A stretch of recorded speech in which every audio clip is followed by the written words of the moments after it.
Alright, so we had kept khichadi at around 5 in the evening, 5 p.m. and now it's almost 7. You can see it's all dark outside there.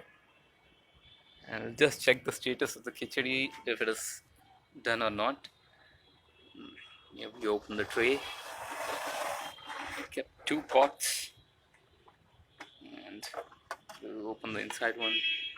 Yeah, it's perfectly done. You can see the individual grains, I don't know. Yeah, and we'll open the first pot as well. Even this is very well done.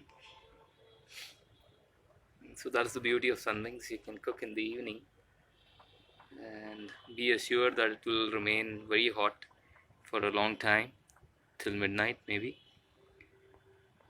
So, and it doesn't overcook in the evening because there is no sun. It just uses the stored energy, wherein we're able to cook 2 pots simultaneously. That's it. Thanks.